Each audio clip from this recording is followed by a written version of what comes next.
पार्थ माझी आत यायची इच्छा नाही. स्वतःची काळजी घे. हो दादा, आधी तू स्वतःला आवर. जास्त मनाला लावून घेऊ नकोस. माझी जास्त आठवण काढू नकोस. हा, बहिणीला जास्त चिडचिड करू नकोस. हळूहळू विसरायचा प्रयत्न कर.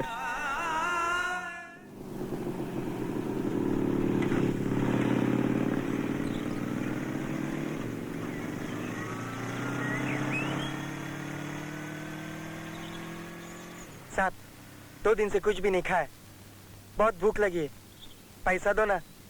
चल आगे जा.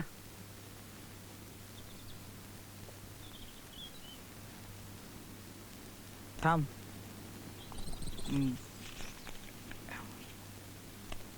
हे घे, असू दे.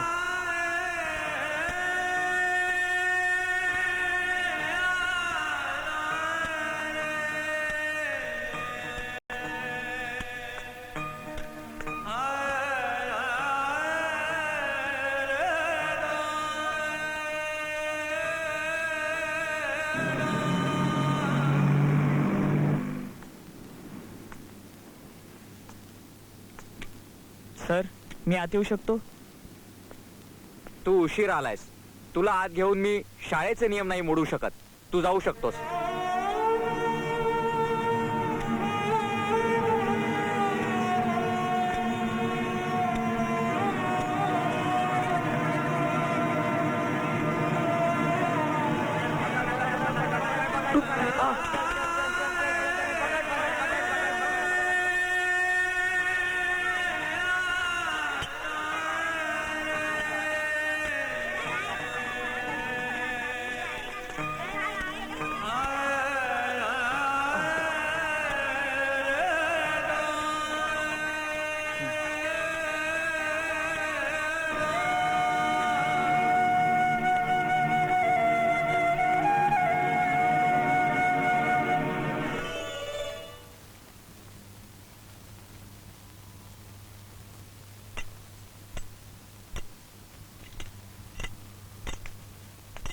थांबा भाऊजी, काय वहिनी?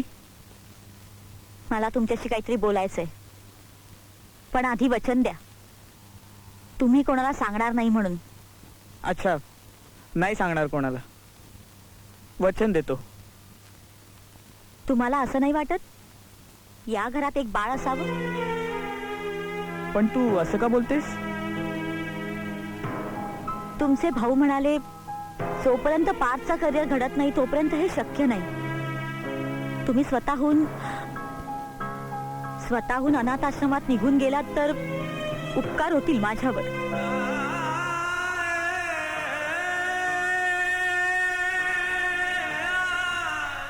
काय का होईना, 2 शब्द प्रेमाने बोललीस, गारवा मिळाला मनाला.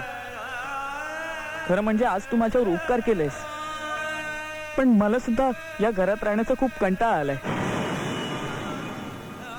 असं वाटतं कायमचं एखाद्या मंदिरात जाऊन राहावं. नसतं 4 दिशांना वन हिंडावं.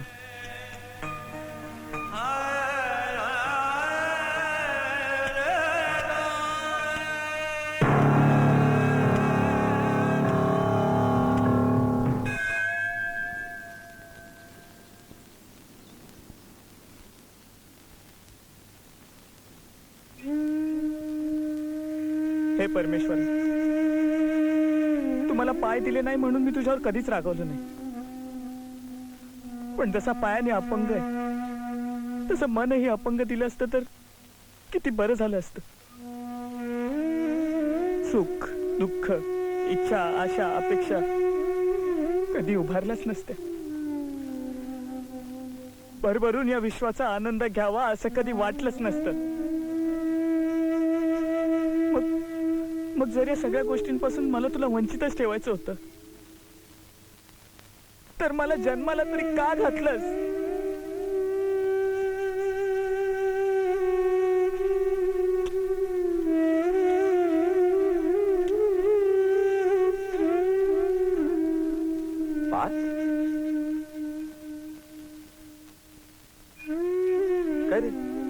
एकटाच का बसला इकडे आणि शाळेत नाही गेलास? पार्थ काय झालं? का नाही गेला शाळेत तू? बरं चल चल माझ्या बरोबर, मी सोडतो तुला, चल. दादा तू जा, मला नाही यायचंय. अरे पण का नाही यायचं तुला? नाही यायचंय. काय झालं मला सांगणार नाहीयेस का?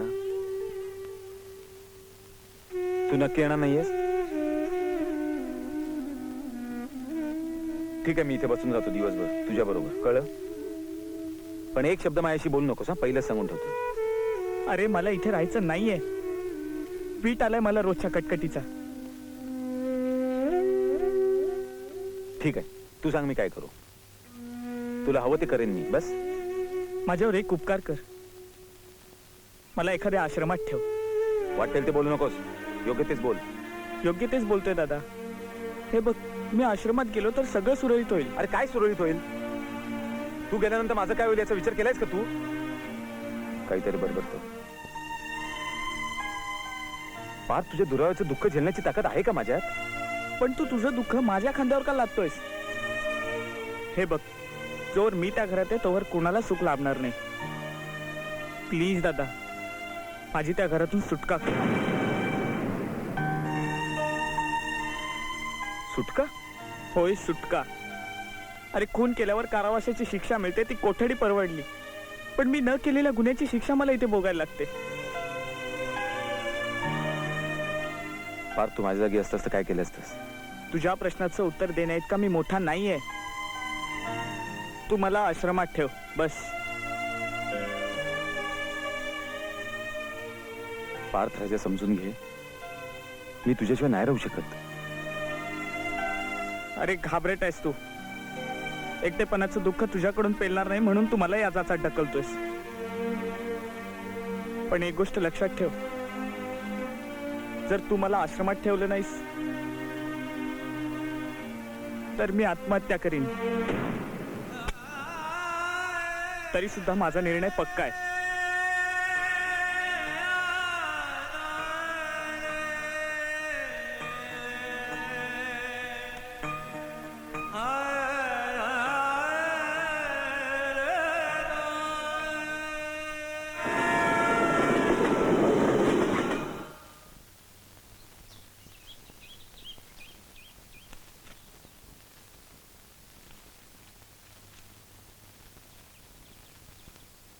ठीक आहे, आम्ही तुम्हाला लवकरच लेटर पाठवू, त्यानंतर तुम्ही त्याला घेऊन या. चला येऊ मी साहेब. थँक्यू.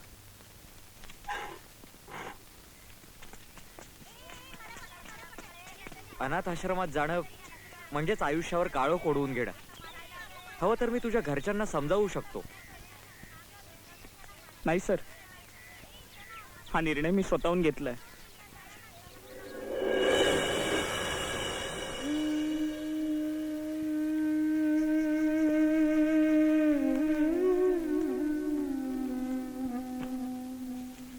फराळाचं याच्यात ठेवलंय ना?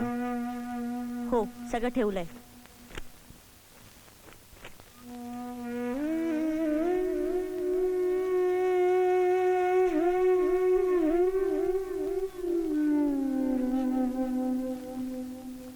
पार्थ, पार्थ, हा, सगळं घेतलं का नाही चेक कर एकदा. काही राहिलं नाही ना?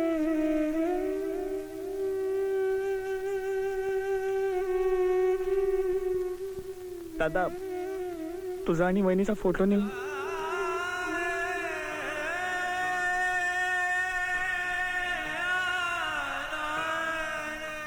घे ना मग, विचारतोस काय?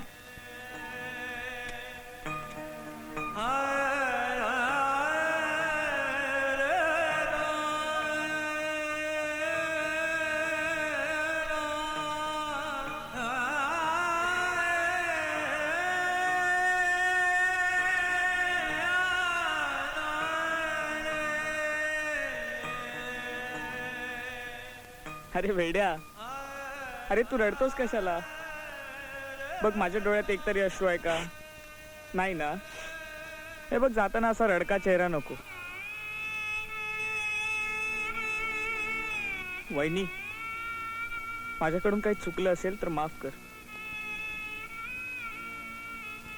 माझ्या दादाची आणि स्वतःची काळजी घे.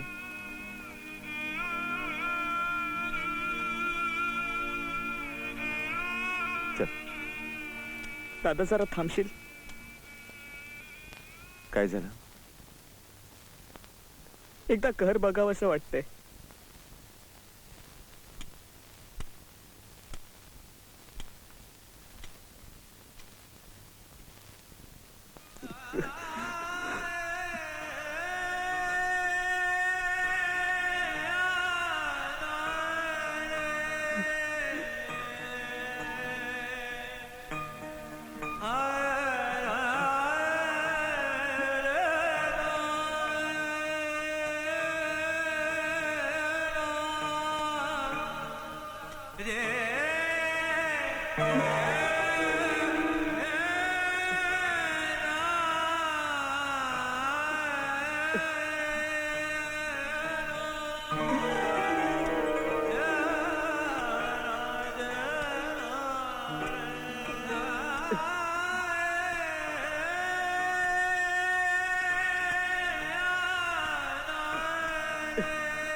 दादा ही बॅग जरा आत ठेवता.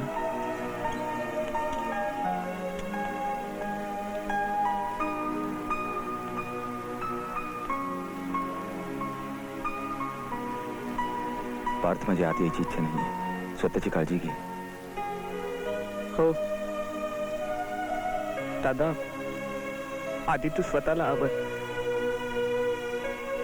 जास्त मनाला लावून घेऊ नकोस. माझी जास्त आठवण काढू नकोस. हा, बहिणीला जास्त चिडचिड करू नकोस. हळूहळू विसरायचा प्रयत्न कर.